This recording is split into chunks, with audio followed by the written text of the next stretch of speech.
Hi guys, welcome to the next episode of Ashley's Digital China. Today we're going to talk about the Dragon Tactics, Chinese leadership models. Or as the authors put it, how Chinese entrepreneurs thrive in uncertainty. Today we have the authors of the book that are Aldo Spaanjaars and Sandrine Zerbib as our guests. So let's jump straight into it.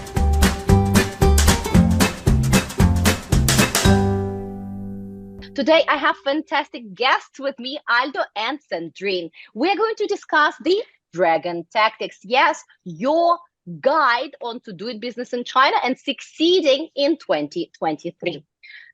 Sandrine, Aldo, fantastic to have you here on the show.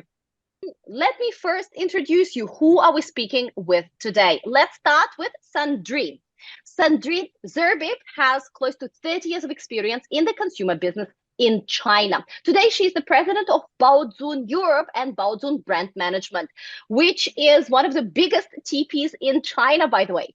In the mid-90s already, Sandrine moved to China and she launched and developed the Adidas business in China from scratch as the head of Greater China business for Adidas. She later became the CEO of Dongxiang Group and eventually created her own business in the e-commerce space and operation industry. So with tons of experience under her belt, today she will be sharing her best nuggets. Now, I'm sure you're excited.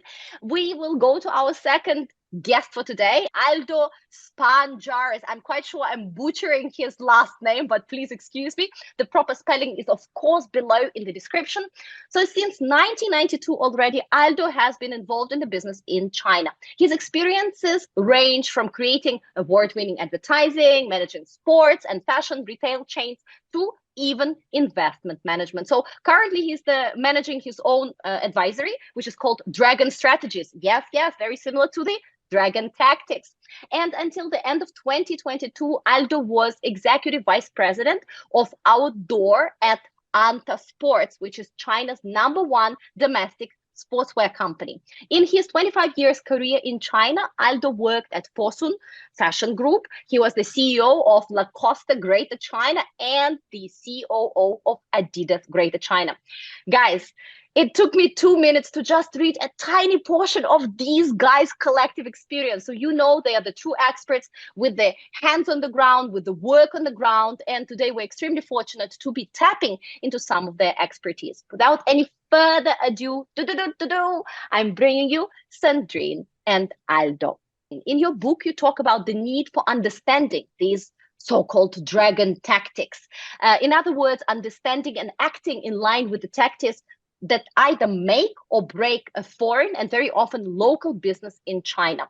Can you give us a few examples of businesses that succeeded and why they succeeded? What are the tactics that they used? And also maybe some of the businesses that failed in the past 3 to 5 years in China. Be happy to do this, but before that, maybe just a few words to remind everyone what is really important to succeed in China.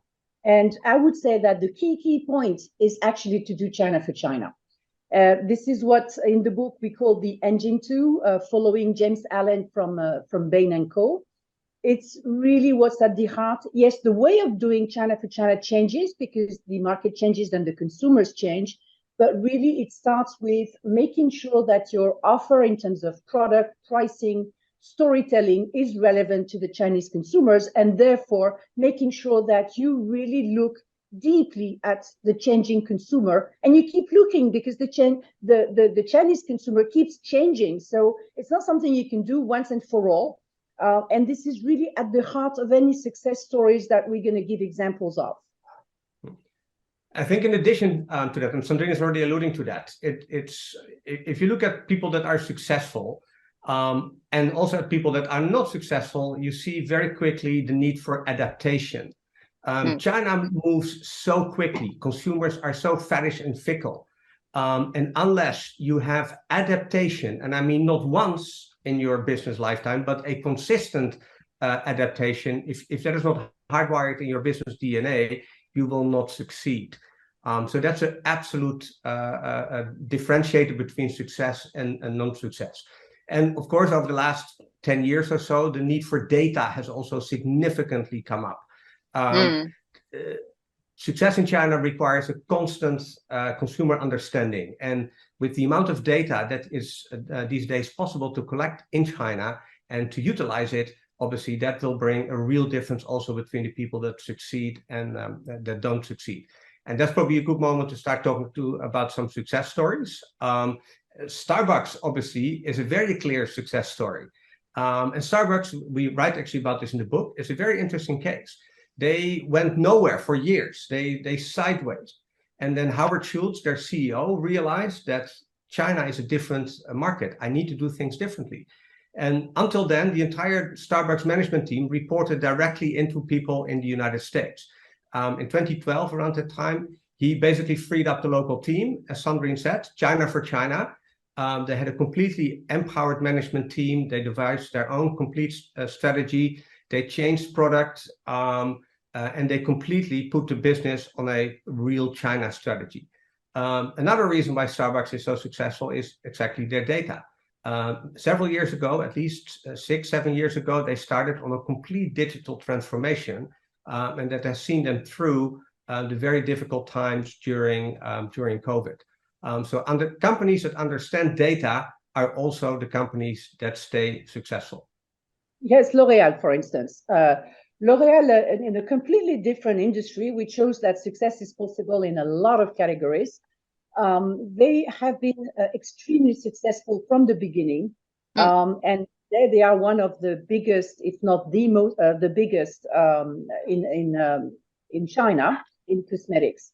And from the very beginning, they actually adapted to the local markets. It started with moving their operation from Hong Kong, where they had started, to mainland at a time when nobody was doing this. So I think they sensed that this was the place where it was going to happen. So they really also went into a strategy and a product which was really a special fit for China. So very early on in 2005, they built an R&D center in Shanghai with the mission to really do some research to make products that are suitable for not just the desires of Chinese consumers, but also for their type of skin, their type of hair, and so on and so forth. Then they also did a skin reconstruction technology lab in Shanghai later on, again, showing their commitment to the market. And they also managed the company differently with a flatter organization than what they had in the West, which I think was really a demonstration of their deep understanding of what was needed in the market. Last thing in terms of management, which I think is important, they kept a pretty stable management in China, even though they were foreigners until now they are. And actually most of the foreign companies that fail, but what they do is that they change their head quite often. And this actually gives them a lot of weaknesses. And this is what L'Oréal didn't do. So as I said, L'Oréal was, for me, a pure illustration of China for China, while at the same time remaining very consistent with the essence of what L'Oréal is all about. And then last but not least, they also decided to, number one, go super digital, but number two, also break their way of thinking around segmentation. So they actually invented a new consumer segmentation in China with much shorter lifespans than what they used to have in the rest of the world.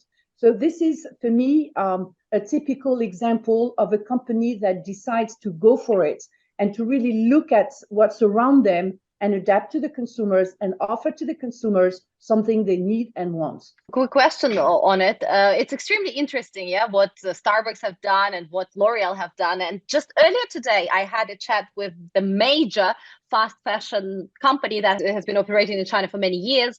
And what they said was kind of a little bit different from the message that we are sending. We are sending China for China.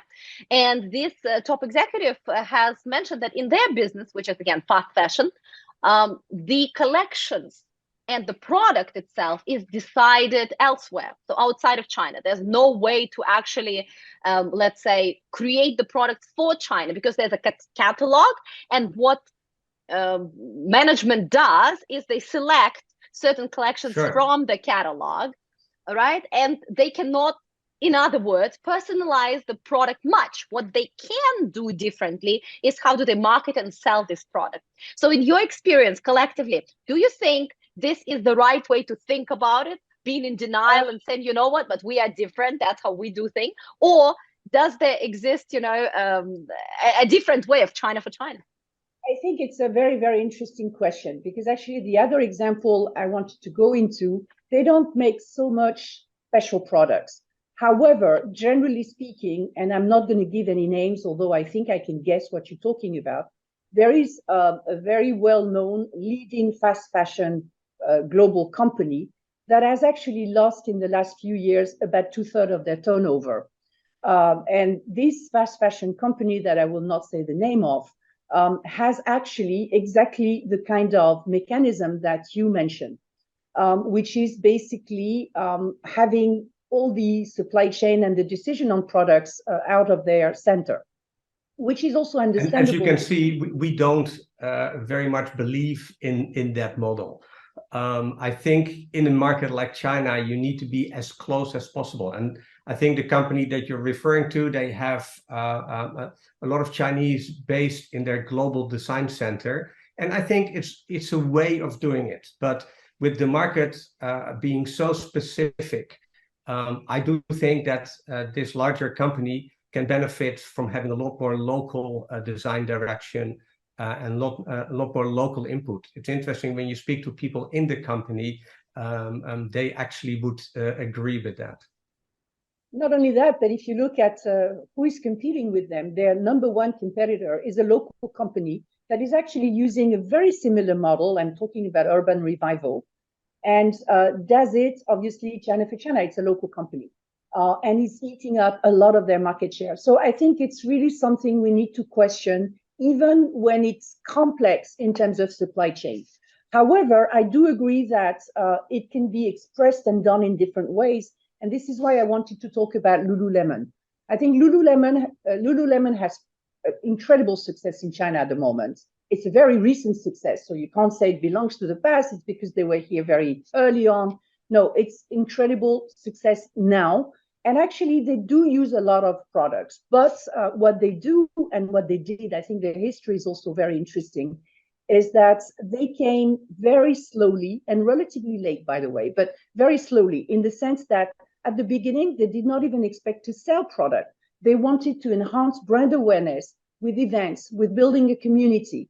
The second thing they wanted to do is not to follow the other sports companies that actually had used a lot of whatever you like to call them, but sub-franchise, kind of a wholesale model. On the contrary, Lululemon has been very keen on keeping control over everything, their community, their choice of KOLs, not giving away their company to big celebrities, building WeChat communities so that they can have full control. And this has enabled them to really become what is labeled in China the Hermes of yoga, and to really surf on the health and meat trend that we have seen exploding in China. And now they are reaping the fruits of this patience and of this building. So this is a different approach, but it's also very consumer-centric, because this patience, this building, was all about understanding what the consumers need. And once they understood, they realized that the products were okay for most of them, and therefore they didn't have to change the product. So it's not a dogma, but I think it's, again, all about understanding what the consumers want. Another company actually is more up and coming. Do you know the brand Gentle Monster?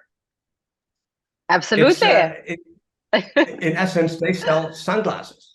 And how many other sunglass companies are there already in China? And yet, if you see what Gentle Monster is achieving at this stage, it's maybe too early to tell whether they're going to stay successful, but they're definitely very good at generating a lot of hype and a lot of consumer interest. And this is really where it starts. And what they do is they sell experience. And I think this is extremely important in a market like China, where, sure, they're not selling sunglasses, they're selling an afternoon in a very cool shop, in a very cool environment. Exhibition, I would even say, exhibition. In an exhibition, there you go, absolutely. So it's a great place to take pictures with your friends, to go to. and at the same time also sell a few sunglasses. So this whole notion for experience and being entertained and newness, that is such an important part, and we'll talk about this a lot more today for this need of being different in China. So this is for me also a brand that I'm watching closely to see how they develop. And what about the failed cases? Who failed recently? Many. Many, Sandrine, you many. want to start? Yes, and even the big ones. And I'd like to start with one which failed a little while ago, because they actually completely left the market in 2019, and that's Amazon. And Amazon is an arch leader in the world in what they do. And it's very interesting to see that an arch leader that is also considered as a very entrepreneurial company actually failed in China. First, recognizing half a failure by going on Tmall, which is crazy when you think about it, opening an Amazon store on Tmall back in 2015. And then finally, still like this, it didn't work, and decided to actually close their domestic business in 2019.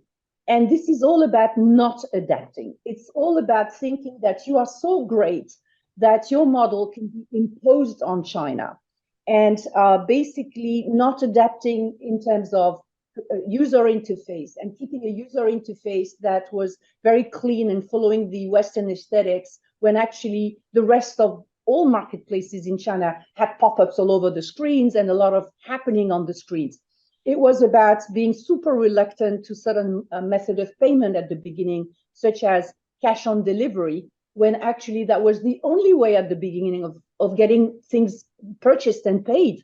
It was about being very slow in delivery and not understanding that competition was actually putting a bet on this, on speed of delivery, and that consumers wanted this speed of delivery. So it was really about not adapting out of the belief that the model is so great that it necessarily is going to work in China. And that for me is a very good lesson for a lot of companies. But there are many other failures. I'm sure, Aldo, you want to talk about some others.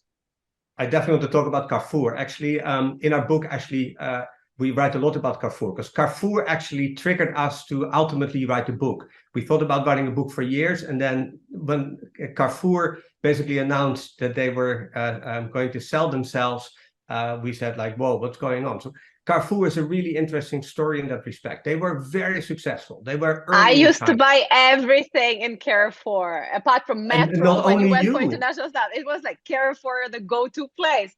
And when they had those oil crises, you know, when they had discounts, and the tragedies that happened when so many people were basically pushing in. I mean, Carrefour was literally to die for. And they were extremely successful. They made money for almost 2 decades, and yet all of a sudden they lost their way.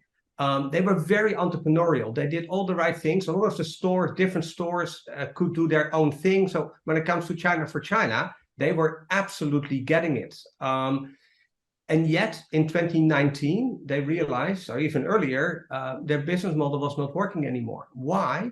And this triggered us to write Dragon Tactics. They got passed by local competition because, one, they thought they were fantastic and that their model was working. But in the meantime, there were 3 very important trends happening that they completely missed.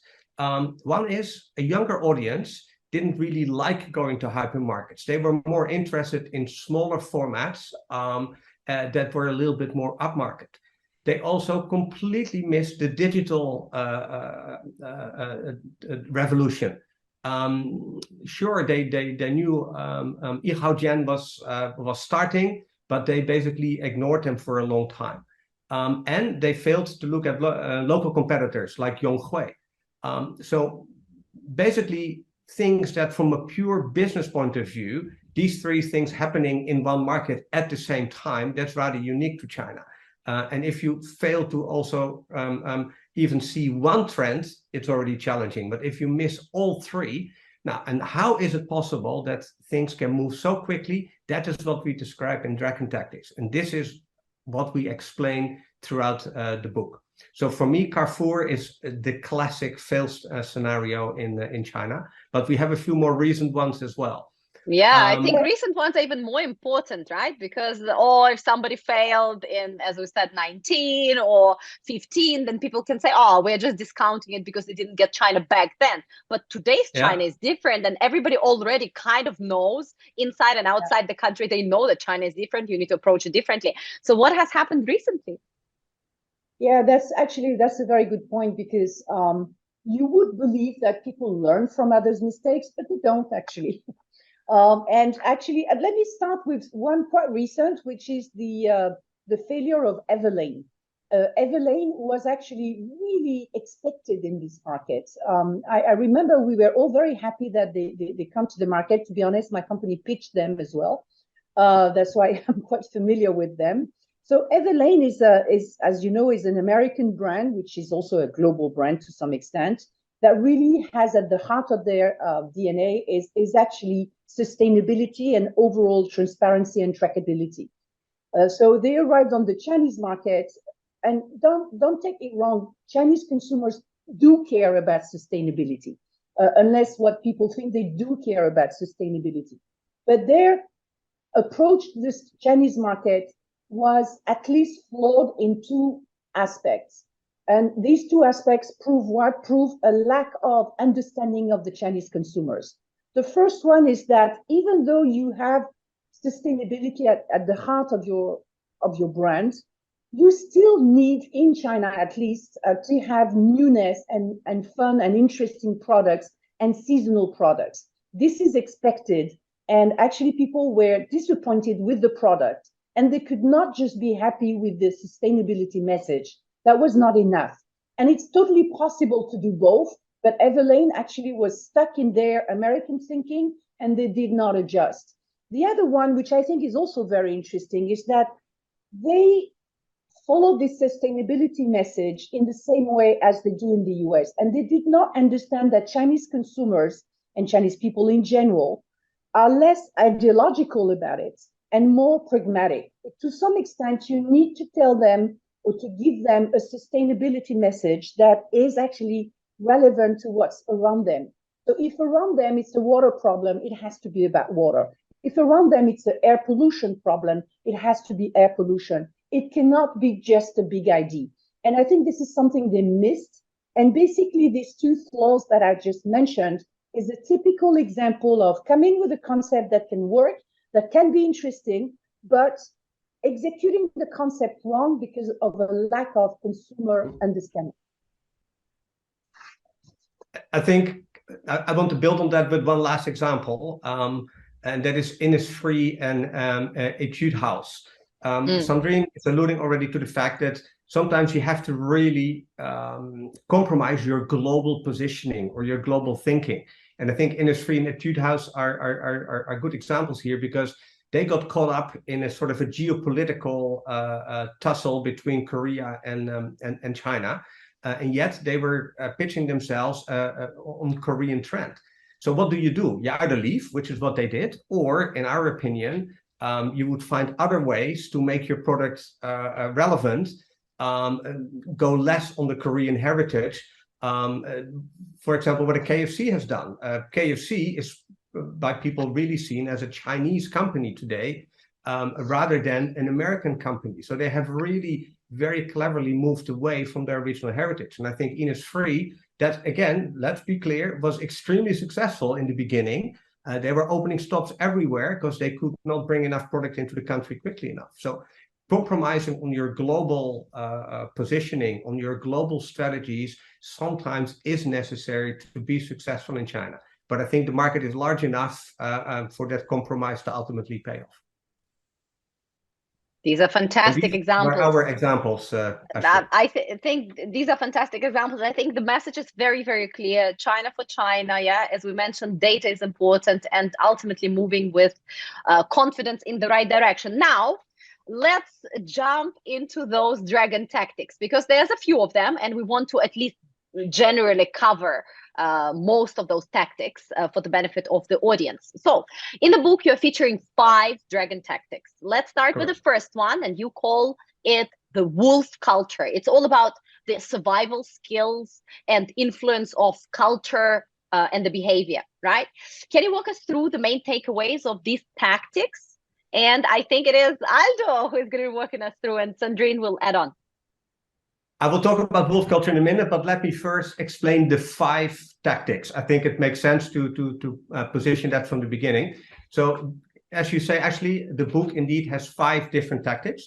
The first is wolf culture. It's really about how cultural influences have really shaped business strategy and business approach. And I'll talk about wolf culture in a minute. The second is about chapter is called Adapt or Die. It's really about the need to consistently adapt and how to do that. Because each chapter has a slight historic background.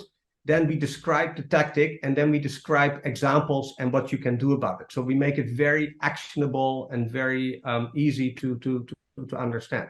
The third chapter is called The Emperor Decides, but Agility Rules. Chinese companies are very much top-down, and yet they are extremely agile. And how that works, we describe in the third chapter. The fourth chapter is People Come and Go. Those who fit stay longer. It's really, Chinese companies are different when it comes to how they deal with people, how they manage people, and how they incentivize people. And you can learn a lot from that. And then the last chapter is all about data. It's because China is such a different data market. We'll talk about that a lot more towards the end of the call, so I'll keep that short for now. Going back to wolf culture. As you indicated already, wolf culture is all about survival culture. If you look at when the first Chinese company started about 30 years ago, the Cultural Revolution had just started. So those founders, they only knew that they had to fight for their families. So they brought that same thinking into their business. And at the same time, China is extremely hyper-competitive. In all my years in China, I've always described China as the most competitive place on the planet. Also, and that has really increased, local money and local competition has really dialed up. So those entrepreneurs grew up in an environment where literally tomorrow could be the last day. And if you think like that, you make complete different decisions when it comes to risk management, when it comes to opportunities. And you need to be extremely focused on consumers, because every time you put a product out, it better be good enough that people actually want it, because otherwise your competitor will take over. So in this chapter, you read a lot about examples on how to deal with risk. There's an example in there of Anta in terms of opportunity versus efficiency. If the market is very uncertain, if you focus on efficiency, you lose out. And when I was CEO at Lacoste, we had to compete with Fella that was owned by Anta. And later on, of course, I joined Anta because at Lacoste, we could not create product as quickly and as fast as we wanted in specific categories, because at global level, they were really trying to narrow the number of SKUs, whereas my competitor Filla, they were increasing their SKUs and trying and testing. And that is really the way to do it. It's typical wolf culture. Another thing about wolf culture is an incredible focus on consumers. You have to consistently be close. And I think an interesting example that we talk about in the book is by Pony Ma, where he has his 10, 100, 1000 scheme, where each and every of his product manager needs to do 10 end user surveys, needs to read 100 blogs and collect input from consumers, from 1,000 consumers every single month. Xiaomi has similar systems in place, where even the CEO needs to handle customer complaints contractually. So if you're consistently dealing with your consumer, you have a complete different nose for opportunities. And obviously a wolf has a very strong nose for opportunities. Last but not least, I want to say wolf culture also brings people together. Of course, there are also downsides to wolf culture that Sandrine will talk about in a minute, but it really does a lot for corporate culture. At Anta, we called it Iron Army, where once a year we would go with a large number of people to the Gobi Desert on a 5-day trek and to really prove that you were made of iron.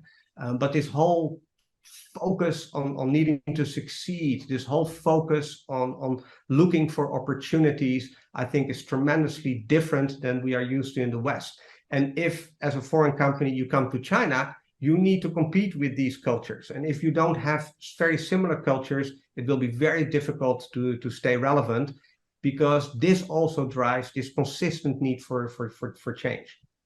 And amen to that, Aldo, because when it comes to Chinese culture, there is this ultimate sense of one team, and every company builds it differently. For example, with Alibaba, it's the crazy 11-11 week or 2 weeks, where literally people live in the office. You know that very well, right? They have their sleeping bags, they have their snacks, they have their literally every little aspect of life together in the office. And very often in Europe or in many other, let's say, Western, collective West, you know, you leave the office at 6 or 7 or whatever, and you're like, okay, well, let it burn.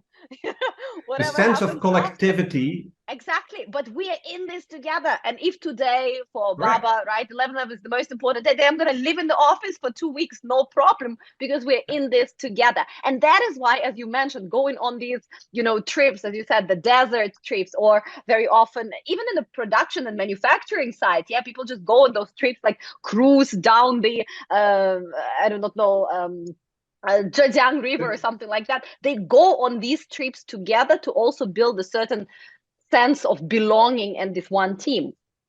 But it's actually interesting, in the book we describe team culture.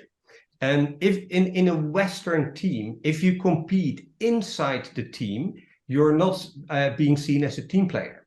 The interesting thing, in Chinese teams, you have to compete with each other, because within if the you group do not compete with each other, the whole team does not get to a higher level. And of course, these are completely different cultural backgrounds. And if as a foreigner, you don't understand that level of internal competition, it is very difficult to stay relevant in your business, because your competitor is pushing themselves very hard. And we describe a lot of these examples in the book.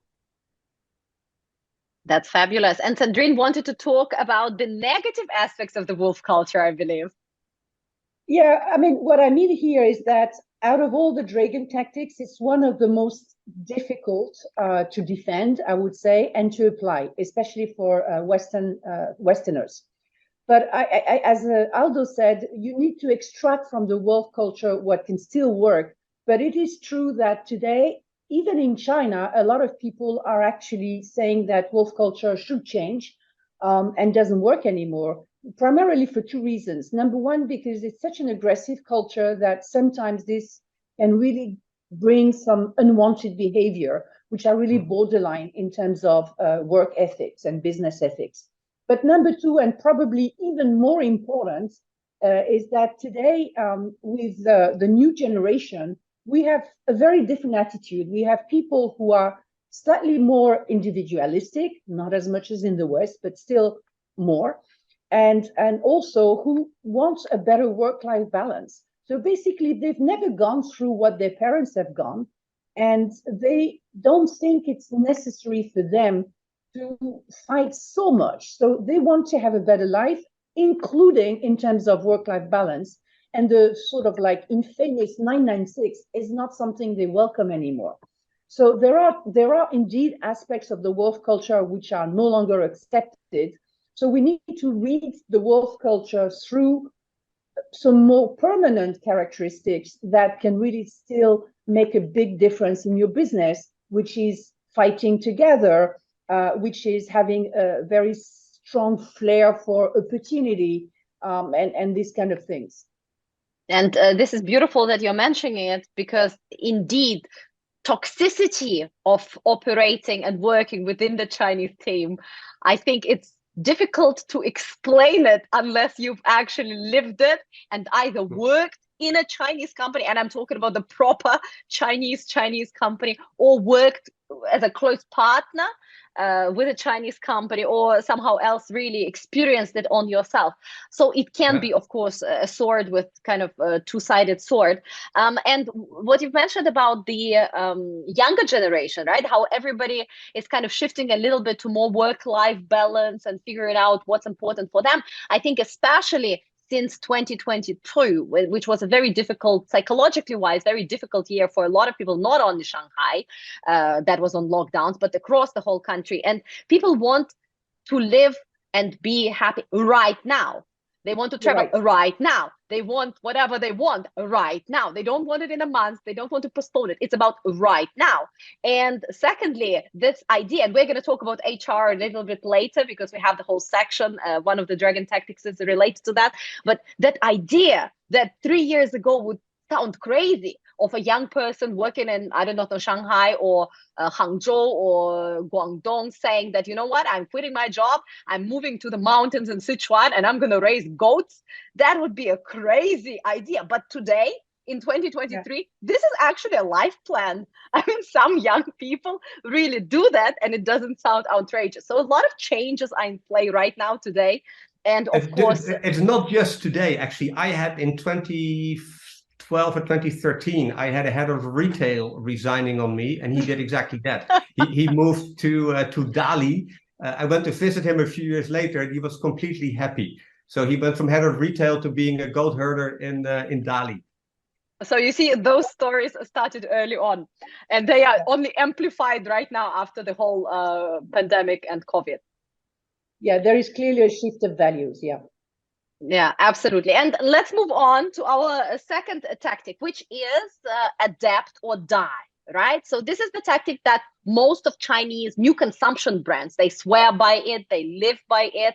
It's ultimately all about showcasing the nimbleness and innovation. Sandrine, can you share what this tactics is actually standing for you, and how did you see this in action in your professional experience in China over the past couple of years? Yeah.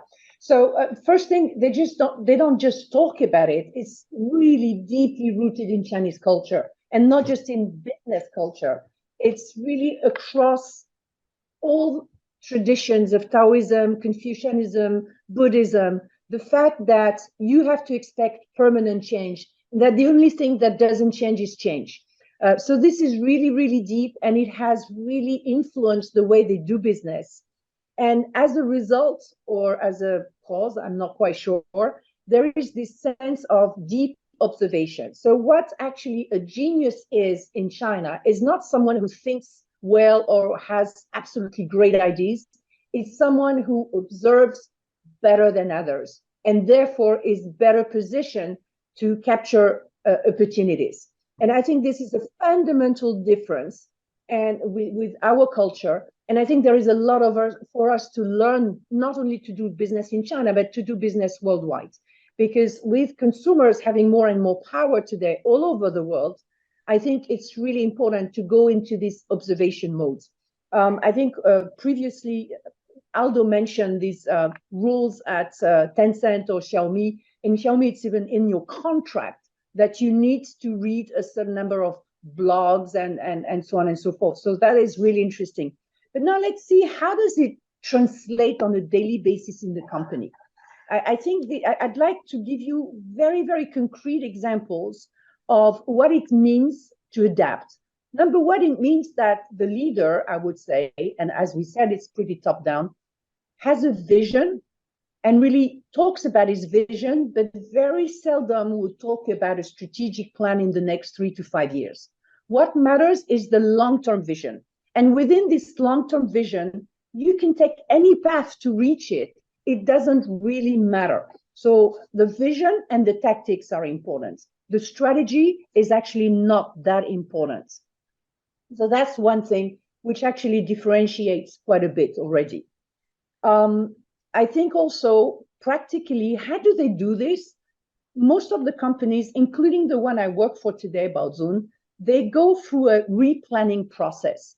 And actually, Alibaba has even theorized its replanning process, which is really a methodology to constantly challenge your plan and adjust because your environment is changing.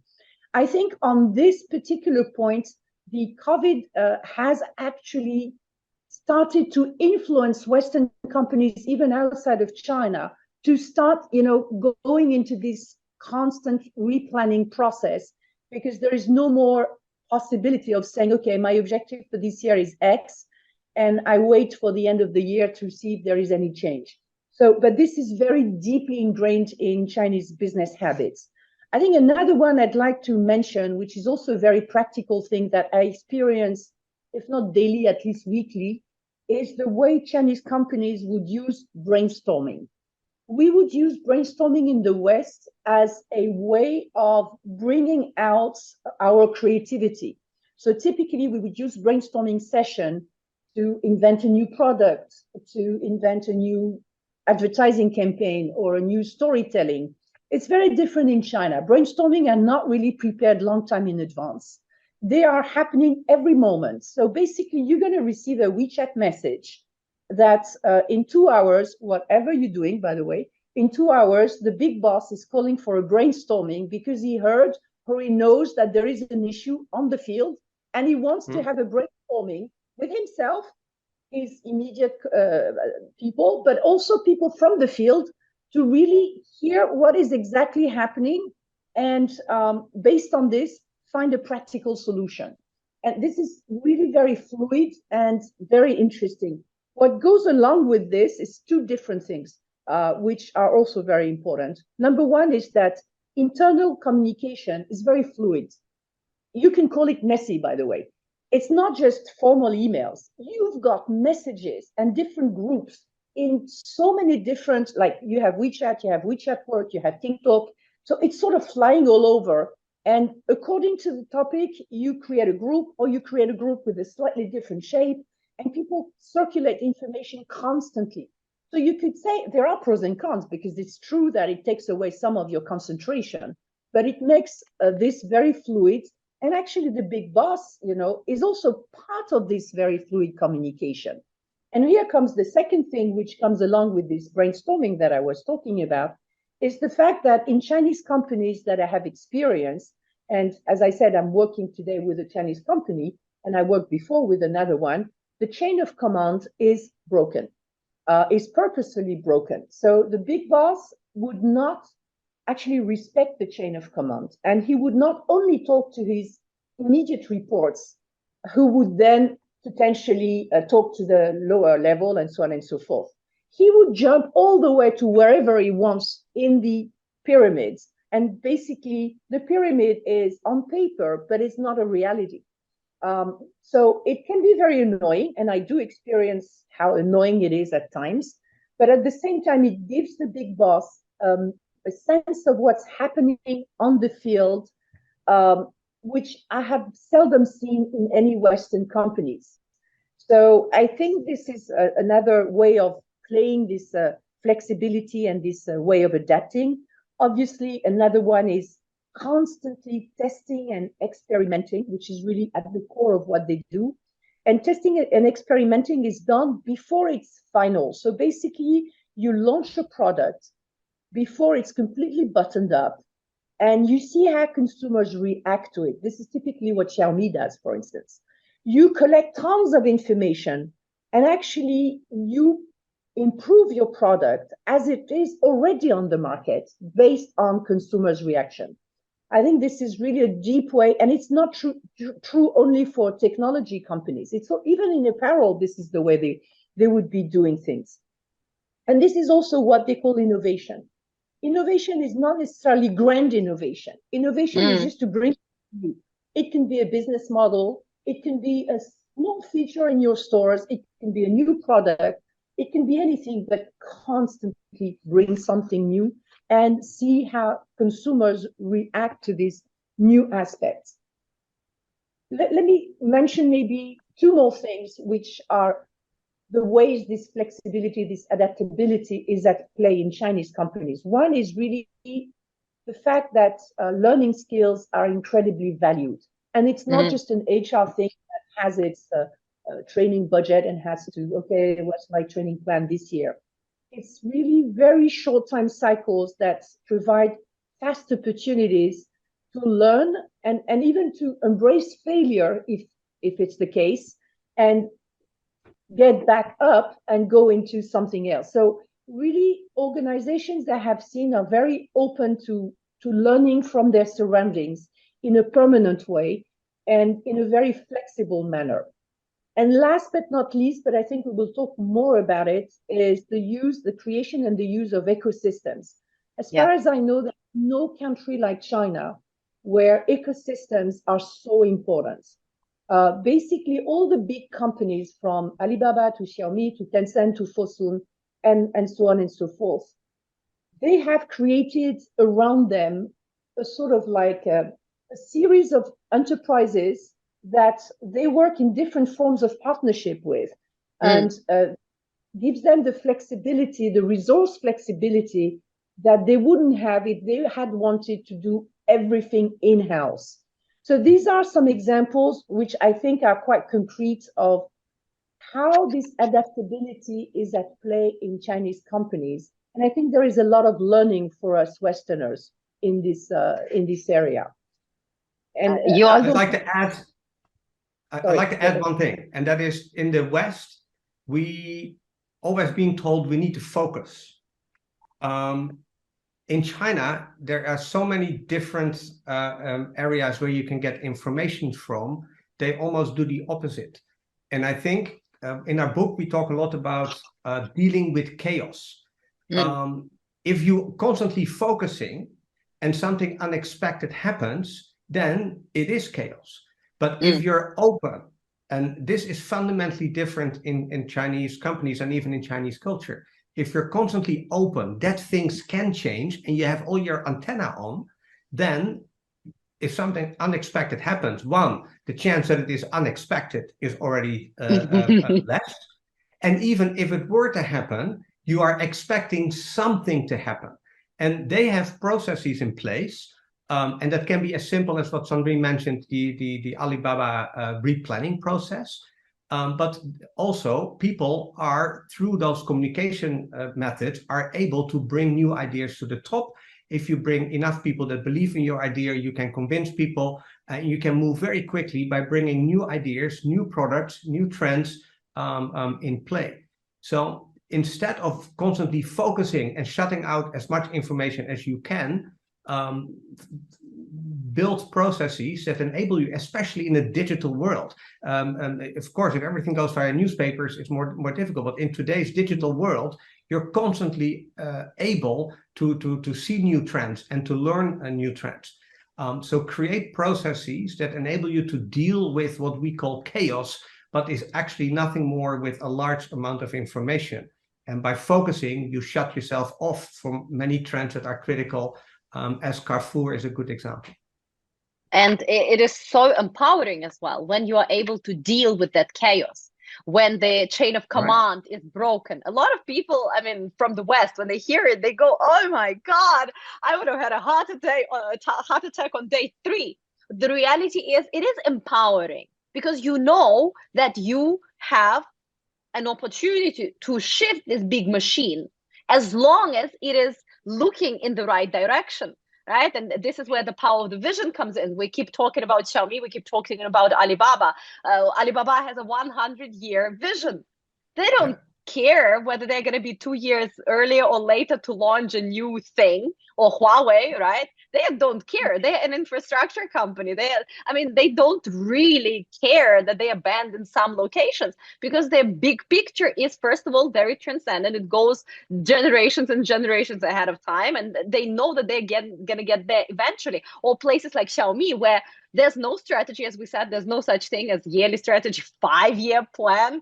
Only the government gives it as a vision. But what they have is, okay, each department, they say, do whatever you want, but let's say double every year. And that's it. And as the manager, as the leader of the division, you walk out of that meeting and you say, I am stressed out because there's so many options and I can do anything and everything. But at the same time, I am empowered, because whatever I can express creativity, I can create products, I can form partnerships, I can add on to ecosystems, whatever, as long as I create this outcome. So it's very much outcome focused. As long as you run towards the vision, walk towards that vision. If you cannot crawl, walk and run towards the vision, you can lie in the direction of that vision. And if you're facing it, you can essentially still be successful. I think it's very powerful. You summarized it beautifully. Thank you. Let's move on to our next dragon tactics, which is tactic number 3, and it reads: the emperor decides, but agility rules. So this one is maybe tough to swallow and might just burst some stereotypes right there, right? It explores how fast decision-making and agile organizations are possible, even though there is a central control. So please tell us more. How does it actually work? Very simple, top down. If you actually look at Chinese history, interestingly, China has never differently been ruled by a benevolent single leader. From the very early stages, even Chinese thinkers, Confucius, for example, they all agreed with this. So in the West, we very quickly, our earlier thinkers talked about the rule of the majority. In China, it was always allowed that there was a single ruler, as long as that single ruler made sure that he looked after his people. The benevolent leader, it's called the heavenly mandate.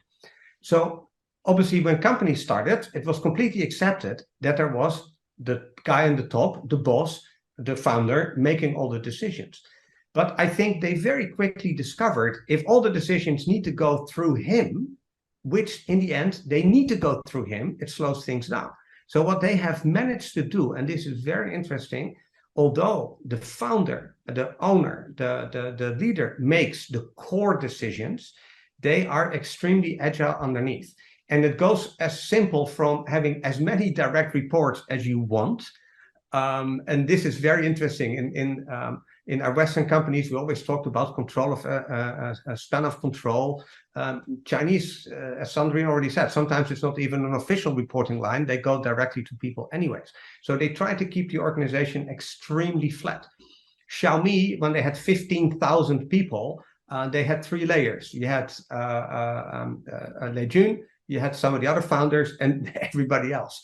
Of course, they discovered when you have 15,000 people and the business gets a bit more complex, that is no longer possible. Even today, they are extremely agile because they think in projects. They don't think in departments. They need capabilities. They bring people together. If the project is finished, if the product is launched, they disband the team and people go on to other works. So the whole notion of being as flexible as possible in your organization, that is really what drives them. We talk a lot about the book also. The secret of a centralized organization is decentralization. And I think Tencent and WeChat is a very good example. You already mentioned it yourself, Ashley. Within Tencent, within the WeChat team, there are a lot of sub-teams. They're all being empowered to do their own thing. They all have their own developers. They all come up with their ideas. And the best and the fastest idea wins. That is also how WeChat even started. There were 3 teams at the same time working on a very similar idea. And the team ultimately that developed WeChat actually started last, but they had the best idea. So companies are although the leader makes the top decisions, within that parameter of decisions, the underlings get freedom to do and compete and to move extremely fast. In addition, what is very interesting is the notion of internal competition. And I think this is also very different to what foreign companies observe or actually even appreciate. But within Chinese companies, there's a lot of horse races, internal competition. There's an interesting company that we describe in the book that has amoeba-style management. It's the name is, why is the name is not coming back to me right now? We need to retape this section. Hangdu, they're called. Their company is called Hangdu Isha. It's a fashion company that is completely broken down in groups of 3 people. So you have a designer, a supply chain person, and a marketing person, and they create their own product. And you have all these little amoeba in the company that can all develop product, and all the products that sell best, that floats to the top. So it's a very interesting internal competition model. Haidilao is another great example where they have a mentoring system where the mentor and his underlings can propose to open new stores. So there's a lot of internal competition activated by senior management that really drives the business forward. So to sum it up, you have a central leader who decentralizes day-to-day running of the business, but is always involved in the main decisions. So not a single decision can be made without the founder involved. There is a lot of freedom underneath to do things and to move quickly and to be very entrepreneurial.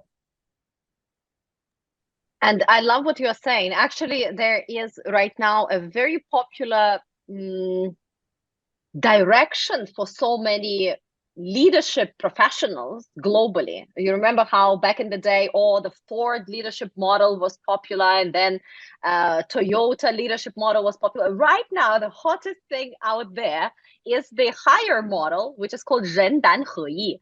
And ultimately, higher model is one way or another, and I see both of you are quite aware. It's exactly what we're saying, right? It's break down this huge organization into micro enterprises that have certain functions within them, and then provide them manufacturing facilities, marketing platforms, etc., to test the product and launch the products and serve the customers directly. So 人单合一 is kind of putting together this direct communication with the client, these small micro enterprises, and they were very successful because at the end of the day, they told their thousands of employees, either you transition into being a micro entrepreneur or you're out. It's either or. And the higher model is still interesting to see how far it can go, but it is definitely in the line of what higher has always been very on the leading edge when it came to management innovation and organizational innovation. Very interesting company to study. Obviously, their complete breakdown, I think only in a few years' time we can really judge the success of it, but it is a very good example to show that even large organizations can become much more. In the West, we build very large organizations, and then we have to manage through all those different layers. Hire is a large company, but is a lot more flexible, a lot more agile, and therefore is able to be much more nimble and adapt themselves to changing market needs. And a perfect example of how you can turn an organization into an ecosystem. Yeah, I think it's very, very interesting. And even if Hire doesn't go all the way through success with this 人单合一, I think still it's everybody today in the West is asking, how can we bring entrepreneurial spirit back into a company? And I think that what he's doing here is really teaching us a lot. And it's extremely interesting. What is also very interesting, but very difficult for Westerners, is the constant paradox, the sort of typical China dialectics, where on the one hand you have this very top-down, and on the other hand, very decentralized mechanisms, which seem to be completely contradictory, but this is precisely for this reason that it works. And to some extent, you could say that even China is organized like this. You've got a very powerful center, but each province has a lot of leeway in managing the business. And in this respect, I think there is again, I want to go back a little bit to the ecosystem, because the ecosystem that China has built is a little bit in the same spirit and has a lot in common with what we are describing, except that it goes beyond the boundaries of the company. So instead of having it all in the company, the central company, let's say, for instance, Alibaba, which is a massive ecosystem with hundreds of companies, where sometimes it's a venture, it can be just a partnership for a project, it can be a commercial partnership, it can be anything. But you've got all these hundreds of companies which form a sort of like dynamic network where we exchange resource. Obviously, the fact that we are in the digital age helps to exchange resource, exchange information in an efficient way. But basically, companies start thinking more in partnership rather than in assets. And I think this is also a very interesting move that we should get a little bit of inspiration from, because it enables to go much, much faster. And in a country like China, where scale basically is so fundamental to success, they very quickly went into this kind of construction, which are ecosystems, and also very successfully. So I think it's also a very interesting way that goes beyond the very boundary of the company. Sandrine, what's your favorite ecosystem in China? I think Xiaomi is very strong, but honestly, Alibaba is very strong too. But Xiaomi has done marvels with their ecosystem, because there are things they don't even touch. They partner very deeply with people who help them develop the product. So that enables them to really be focused on customer interaction, as we were saying earlier, some technological research and design. Actually, design is also very important. And the rest they leave to their partners and to their partners in the ecosystem.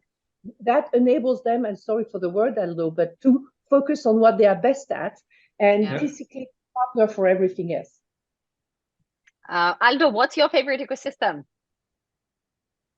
I work for Fosun, and when you think of Fosun, it's hard to tell what Fosun really is. And Fosun, they are in an extremely broad array of businesses, from mining all the way to pharmaceuticals. But they're all centered around one idea, and that is serving 1 billion customers with health, wealth, and happiness. And the entire company is built in small companies around that idea. So on the outside, you don't even realize that Fosun is an ecosystem. But on the inside, it is a complete ecosystem. They don't own everything. They are part owners here. They're controlling shareholders there. They try to cross-pollinize between all those businesses as much as possible. Fashion needs to work with Club Med. They have a large digital division that helps to digitize companies. So I think Fosun is an ecosystem that not a lot of people realize is an ecosystem. They are going through some challenging times as we speak due to financial challenges. But from what they have built, it is quite phenomenal. Fantastic. Let's move on to our fourth dragon tactics, and this one is on people. So you say in the book that people come and go, but the right people stay and contribute. What's your personal experience in the on this HR topic in China today in 2023? There's just really so much going on right now in this space. Like youth unemployment is high, yet there is a huge lack of production workers. There's this raising management salaries and sometimes unrealistic expectations. There is hardworking, kind of middle-aged majority, right? But at the same time, involution and Nigerian influenced youth. There's aging population and so much more. So when it comes to this space, what shall businesses operating in China in 2023 really know about the HR topic, and what shall they take into account? Well, again, let me go back to Chinese companies, because they have actually worked a lot on this. And you mentioned hire earlier. It's all about managing your company and your management style and your management structure, if I may say. And a lot of major companies in China, and less major companies as well, keep thinking about how they can evolve this model with the evolving population. It's actually quite interesting. It's not always successful, but I think there are some key elements that run across all the stuff they tried, which we should take into account to manage a business in China and even outside of China. So obviously, we see a lot of changes, especially among the younger generation. As we discussed earlier, we see a lot of reluctance to accept very hard work and the 996. And on the contrary, people look for more values or a better work-life balance. And they look for a purpose. This is also something we really need to take into account they want to have a purpose at work. And to some extent, I'm going to get back to this, Chinese companies try to give them a purpose that is real and is really felt. So to start with, what works well is that there is indeed a very group-oriented culture in China and in Chinese companies. So it's a collective culture that is not necessarily easy to implement in Western companies, because this is very deeply ingrained in Chinese and I would even say Asian cultures. But nevertheless, it does have some very positive effects to counter some of the evolution of the younger generation. And this collective culture is actually supported by emotional bonds. And I think that, to me, what I have felt very differently in Western companies and Chinese companies I worked for or with is the emotional bonds. So we strive in Western companies to do our vision, value, badida, but in fact, what is emotional dimension? Chinese companies are very good at this, at bringing this sort of a cohesion and natural mutual support between people, even though they compete with each other, through this sort of family feel that you get in the company. A business is a big family, and you can really feel this. And the big boss of the business is your father, is the father of all these people, and he takes care of all these people, and he takes good care of them. And he tries now more and more, we see this with the companies more and more, he tries also to give them a sense of purpose. You were talking about the sense of purpose. It can be many ways, but we were talking about all going to the Gobi Desert, for instance, for Anta. This is also creating the family. And it's not just a sort of like, okay, it's team building. It goes far beyond this. It gives people this emotional bond with the company and this sense of family that is so deep, and that I really did not find at the same level in a Western company. So this is also a very important thing. And I do believe that actually all the big leaders in China, be it Zheng Zhenfei, Jack Ma, or we were talking about Anta, Ding Shizhong, they all care a lot about culture. And when you ask them, what did you do best in your company? What they would say is, I created a culture. I created a family in the company. And they do actually also this by creating incentive and trying to make their people happy. So yes, they put a lot of pressure on their people. And as you were saying earlier, Ashley, sometimes it's quite toxic. But there is also this sense of making them happy. And to go through 2 weeks of Double 11 and sleep together in a proper sense, in the same office and eat in the same office and live for 2 weeks, it's an experience you will never forget. It's much more fun than anything else in your life, actually. But this also translates in practical incentive. I think more and more I see Chinese companies going really far in sharing some of the profits, in crafting very clever incentive schemes, and beyond, and not just incentive schemes, but also different ways of making people happy, taking them on a trip, giving them some small advantages. We were talking about Haidilo earlier. So the employees at Haidilo have very nice accommodation with nice television, aircon, very different from what they would have in other places. But the big boss would consider that this is a very good investment, because if people are happy, they will work happily. So there is a lot of thinking around incentives, around making people happy with small and big things, and sometimes big, because the incentives can be quite significant, but also around giving them a sense of ownership, which translates in money, but not only. And these are examples, for instance, we study in the book with Yonghui stores, or with Haidilo again, where people can really become a partner in the store. In the case of Yonghui, or in the case of Haidilo, they can compete and become partner of the restaurant. It goes very, very far. And these are all very interesting ways of motivating the new generation, because the new generation is actually sensitive to this, because it gives them a sense of purpose. And I absolutely sign that everything that you say. One of the most impressive things for me when I just got to China back in 2005, 2006 was I realized that a lot of my back then teachers were actually going on tours, and I'm talking about trips, with their middle school classmates, with their university classmates. I mean, I'm asking anybody in the audience right now just to think, were you planning a trip with your classmates from university. They do it every year.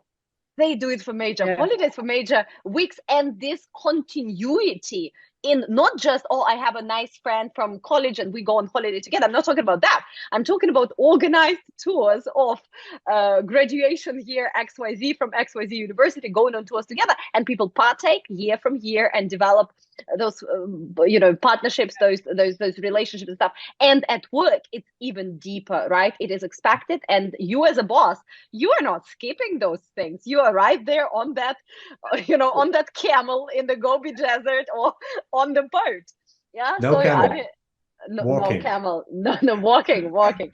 And at the same time, when it comes to compensation and participation, sometimes, as you say, it is part ownership, but sometimes China goes into what in the West is often considered kind of over the top, a little bit excessive display of preferential treatment for overperformance. We see that every year during CNY dinners, right? There are those huge dinners that have concerts where each team, dresses up and puts together a performance, and it's a time for everybody to come together. And of course, everybody is getting their hong bao. Everybody's getting a little bit of bonus if the company performed well. Everybody's getting a little bit of a care package or gift box with snacks.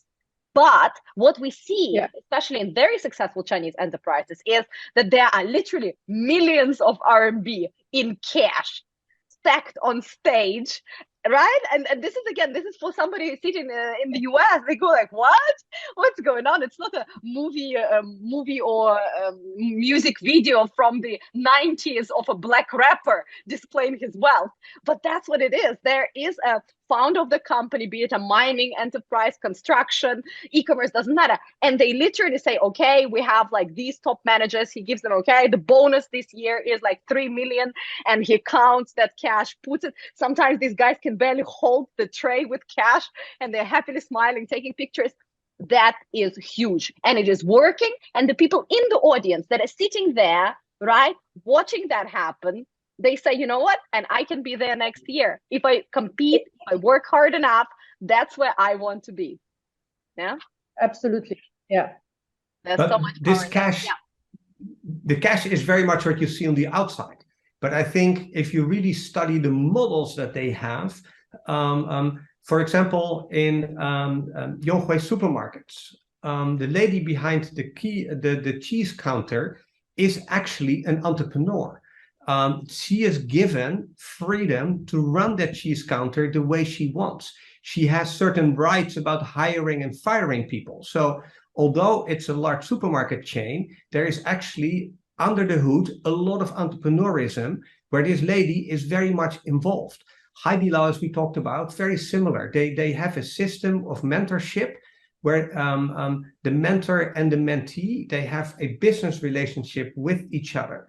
And it gives people in industries that are low skill and basically not attractive to work in a real reason to come and work there and to be very successful.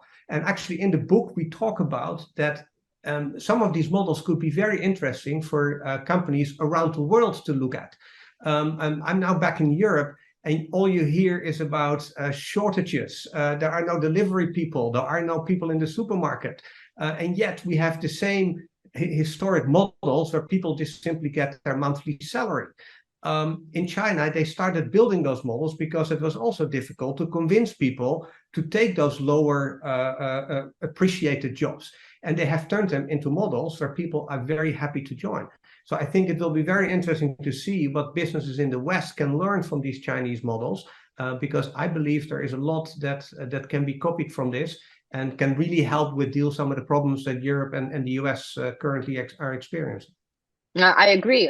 And the employee retention is only going to be a bigger challenge down the road for everybody involved. Yeah, so we shall indeed learn from each other. Let's move on to our final tactic, which is on data. So it all starts with data. That's what you say in the book. So how so?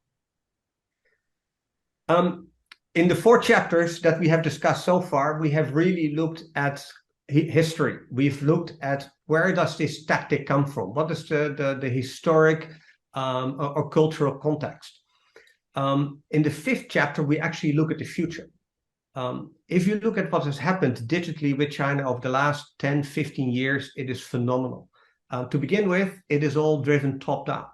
The government, they set visions. They in their 13th and then in their 14th 5-year plan, they set goalposts.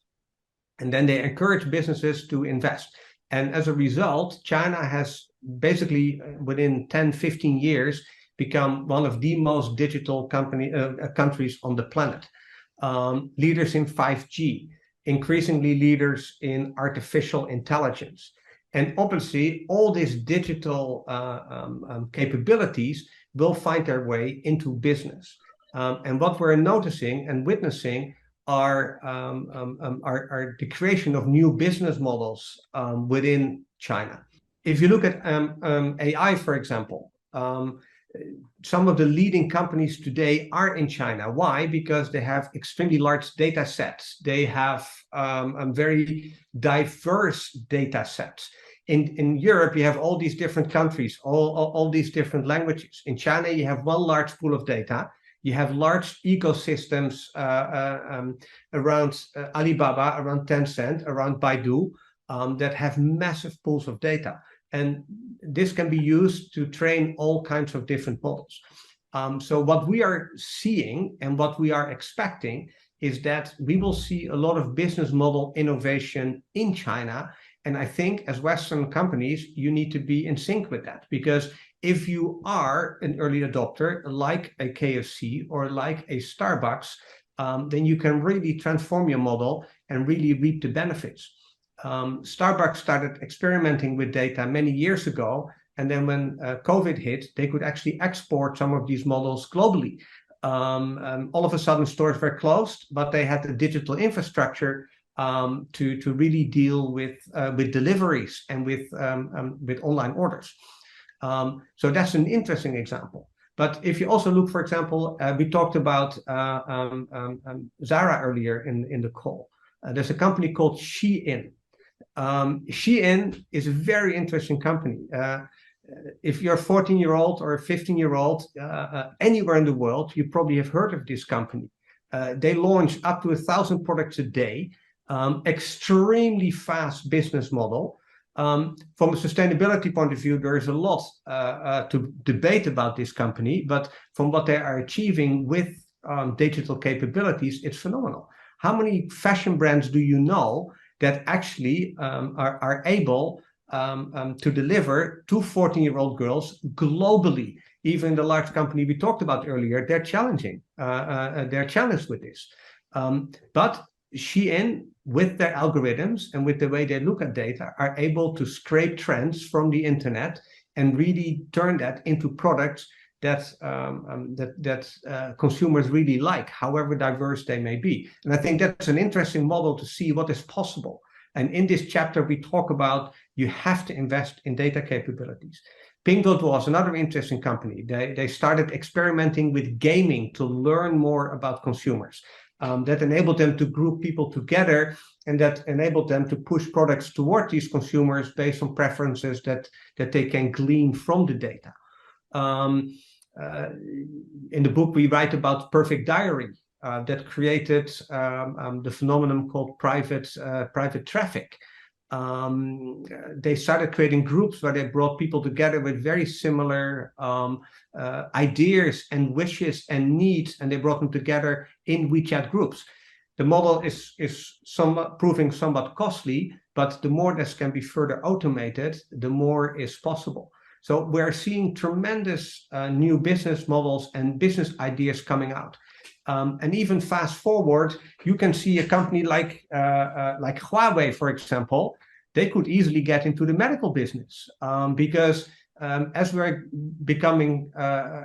developing more knowledge about personalized DNA, why can you not program an espresso type machine that is in your house, and via Huawei's infrastructure, you can every morning you can brew up your specific medication or your specific face cream that is tailor-made towards you. So obviously these are models in the future, but definitely models that we see arising.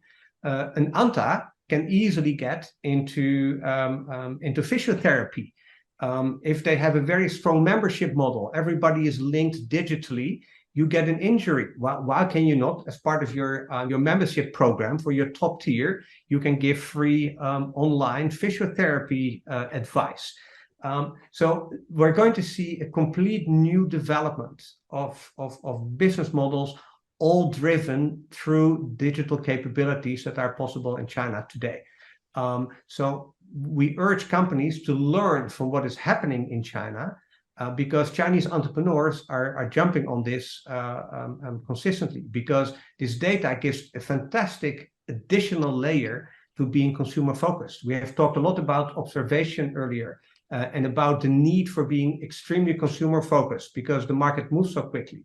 Well, obviously data is going to give you that ability to read and understand consumers faster than anything else. So any company that today is not in the game and collecting data, using data, analyzing data, they will fall behind.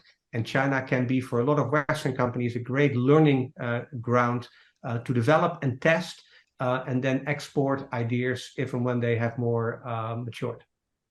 Absolutely, and especially owning that data, not just collect, because a lot of companies, everybody I think is collecting data these days. Everybody knows that, okay, data, some know what is it for, others don't know what's it for, but everybody's like, okay, let's collect data, but they're collecting data which is not owned, which belongs to a platform, and then you cannot really pull it out or use it in a meaningful way, but how to make it usable. And not through email, right, to your customer, or a spam WhatsApp message. That's a big question. A quick but this is where the here. ecosystems can come in, Ashley, because yes, you don't own but the platforms provide services to help you analyze this data and to help you generate this data. So as long as you have a model where you have in-house capabilities and you use the ecosystem, you can definitely bring a lot of those learnings in-house. Wow, time flies. It's been 1.5 hours and we spoke about the 5 dragon tactics. Guys, first of all, if you don't yet have this book, definitely get it. Very insightful, very interesting. And in the last chapter, you will also understand how can businesses actually use these dragon tactics today in 2023 in China and beyond. Meanwhile, I want to thank Sandrine and Aldo for the fantastic chat today. It was extremely insightful. There were a lot of case studies and also very actionable advice, what to actually do and what not to do. I would like to give a bit of spotlight to Sandrine and then to Aldo. What is it you do professionally and what is the best way to reach out to you? So today, as I said, I work with Baozun, which purchased my company, and particularly on 2 or 3 areas. So number one, we are now entering into partnerships with brands that want to expand in China with a partner. Knowing that Baozun is originally an e-commerce partner, but we're going beyond e-commerce into 360-degree partnerships with brands. Outside of this, obviously, still can help with the e-commerce business. And in Europe, we've just opened a new agency that services European for Europe, which are really getting inspired by the Chinese ways of doing digital. I have just returned to Europe and I've established my own China advisory. So I would be looking to help companies to either get going in China, or where I'm also specialized in is turnarounds in China. So if you have a company that is struggling in China, I'm happy to become an advisor or to help you turn the business around. And this is a wrap. Time flies. It's been 1.5 hours. But of course, when you go into China's leadership models, operations, success cases, failed cases, it takes many more hours to even scratch the surface. Hopefully today you have taken a glimpse at this topic and learned a lot. If you want to understand a bit more about operating your business in China and of course learning from Chinese leadership and business models, do check out this book. The authors really know what they're talking about with hands-on experience in China for many decades. If you would like to connect with the authors, do so via LinkedIn. Both Aldo and Sandrine are very active on the platform. Meanwhile, thank you so much for being with me today. Stay tuned for more Ashley's Digital China episodes to come soon, and enjoy your week.